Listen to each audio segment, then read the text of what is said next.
if done correctly, adding Google Ads as a marketing channel can allow you to scale your brand dramatically. That's why obviously in this video, we are going to be revealing to you the exact process that we use to run Google Ads for e-commerce brands, very similar to the College & Co tabs of the Lamborghini Wine Crafted and other 7-8 figure plus brands, so that you can go ahead and copy and take notes and then you start seeing similar results to yourself within that Google Ad account of yours. All right guys, so on my screen right now is a dashboard of the College & Co. It is an e-commerce client of ours that has done nearly $7 million since joining us here at Echelon back in August. As you can see in front of you, nearly $7 million has been generated, 6.827. In regards to the sort of scale, we've scaled the spend from obviously 17 and it's gone up, obviously Q4, back down Q1, now we're scaling back up. From them not believing that Google could work for them to now Google being one of the biggest marketing channels, massive difference. So as you can see in the last 90 days alone, Feb 1st to now obviously April 30th, 3.6 million has been generated via Google Ads for this client. All of this was done with Google Ads and YouTube Ads. In August, we've taken it from $17,000 spend to now being April, $94,000 spend. This month, March, compared to June the 1st, 2023, cost, we've increased it by over 500%. In regards to conversions and sales, we've increased it by 800%, and ROAS has been increased by over 35%. So we've increased the ROAS and increased the ad spend dramatically. I just want to give you some context on the brand that we are going to talk about. So the College & Co is an Australian company specializing in high quality collagen peptide powder. The Google Ads spending sort of hit a plateau. There was no division between branded and non-branded campaigns. They also had very little prospecting traffic and no way to really measure it. Most of their revenue and traffic was coming from branded terms only, meaning people already knew who the brand was, so they weren't going after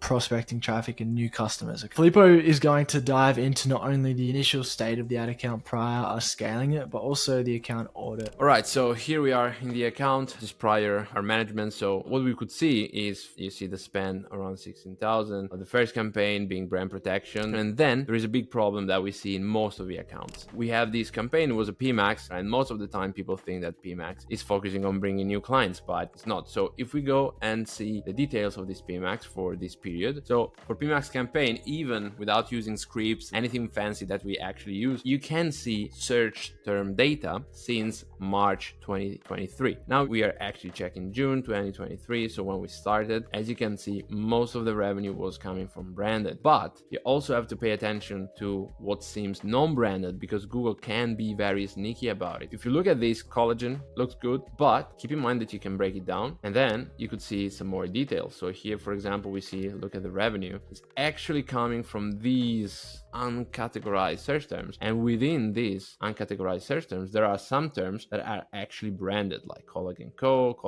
etc. So most likely this revenue was also having to do with branded itself. So the account gets lazy, it gets to a good ROAS. In this case there were already 9 ROAS. This is a starting situation, and now let's dive into what we were able to do with the next steps. So first, what we actually did was we implemented a clear separation between branded and non-branded campaigns. We created separate campaigns for searches that included the brand name, and what we also did was we separated campaigns for searches that didn't include it. When you don't do this, Google will preferentially push your branded terms first. You end up then spending your budget on branded searches while underinvesting in non-branded searches that are crucial for acquiring new customers. Some brands come to us and they feel like they're at a glass ceiling because they're scaling up branded campaigns that they think are top of funnel and prospect. While separating branded and non-branded, you can then optimize sort of each campaign, each sort of audience type for its specific goals or KPIs. Then your prospecting stuff, you can be aggressive with it. Let's look at the 2 ways in which you can actually exclude your branded traffic from PMAX. Here we see the main campaign that is pending, it's called prospecting. Google finally gave the possibility in summer 2023. So you can go directly to the settings of the campaign, and they added, of course, very hidden in the advanced settings. You have additional settings, and you have this brand exclusion feature. So here you can just look for your brand, see if it's there. If it's not, you have to request that. Google says it takes around 4 or 6 weeks, and you can exclude that this way. It's a little bit tricky, I would say, because it's not a direct negative keyword exclusion as you have for search. It's gonna usually perform decently, but there is a second way to do that. So you can actually talk directly with the support, and a very nice thing to use is this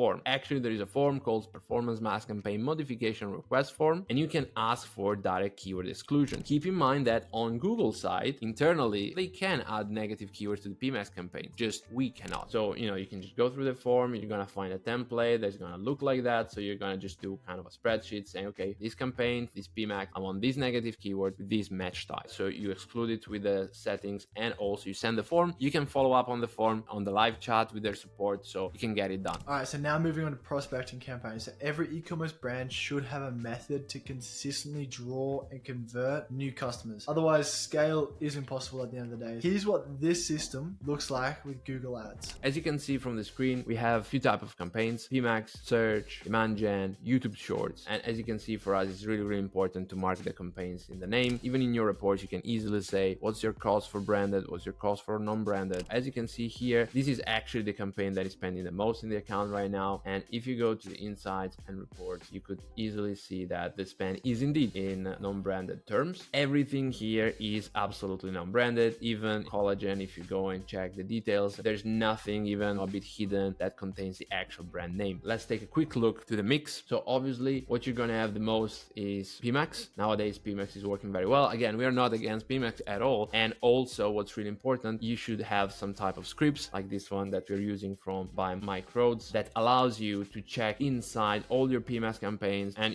very importantly, that you're not wasting money on some networks that you don't want to spend money on. Then you have the PMAX campaigns. We're not in favor, to be honest, of like over segmentation. You need to make sure that you have enough conversions on each campaign to have the algorithm work. So sometimes we see just campaigns that differ by audience signals, not a fan at all. Then we have a DSA campaign. Here was really good because the client has a very good SEO optimized website. Maybe let's take 1 second to show you how to check it out. You can go within the campaign and then check the search terms, and here's a little bit tricky. Click here, drop down, and you add this. You can see not only the search term, but you can see on which landing pages they were landing, and you can see the headline. This is the SEO title. We can see that it's really well done. If you have a website that is optimized for SEO, it can be great for also keyword mining. And then of course, general supplements, they can leverage demand generation. With demand generation, we leverage the lookalike feature, of course, you have there. Make sure you have a strong customer list. Best is synced, maybe with your Klaviyo account. And then of course, YouTube Shorts. The interesting part here, of course, we want even for prospecting, so customer acquisition, a pretty high ROAS, because of course the client got used to very nice ROAS. But you can see that the ROAS by time for these campaigns is well over, in total is around 6. In many cases, you need way less than that. So once you know his customer acquisition, you can go, okay, let's get 1.5, 2 ROAS, and then scale it up. This is our media mix. You can test out different campaigns in parallel. That's also a way to test and scale in that sense. To really scale things up, we constantly optimized the client's Google Merchant Center, fine-tuning product attributes like titles, descriptions, just to reach new audiences with shopping ads. The more relevant and appealing your product titles and descriptions are, the more likely users are to click on your ads. We added a few advanced things like seller ratings, product ratings, things like that, which displays your store's average rating and your product's average ratings in your ads. This means we actually planned out special offers and discounts ahead of time, so we could just then adjust our bids and budgets to just maximize visibility during these key periods. Let's start from the results so we can see how powerful this could be. Here you see the performances from a period in which we were not optimizing Merchant Center or PMAX, and we see the scale here. So this is just ads, and you see how they're going up. Google Merchant Center is not just empowering your Google Ads, but also your shopping free listings. And as you can see also here, the trend is going up. So not only we are getting better results on ads, you have also a small report on conversions if you have GA4 linked. So what we've done, it's always about shopping experience scorecard and product feed optimization. These are the two pillars. So for example, here you can see how we got store ratings, also playing with marketing, GMC promotion. You can give away free gifts, discounts with a code, and obviously the king of Merchant Center, so the feed, the product feed optimization. We leverage data feed watch. We like to have multiple feeds. We like to play with different angles when it comes to product. One thing that we really recommend is leveraging your search terms. So you understand what people are looking for and you try to mirror that in your titles, in your description mainly. Now, you can obviously try and create, test, and scale your Google Ads independently, but chances are you'll run into some roadblocks along the way. That's where we come in. Just like we've done for major brands such as Wine by Lamborghini, Ovi, Tabs, we'll throw in a free audit of your current ad account to show you exactly where you could be optimizing for better results. You can then tell us to maybe consult that team or even manage your Google ad account of yours. And one more thing, if you want to see what happens when you spend $1 million on Google Ads, click below. Thanks for watching, and we will catch you in the next one.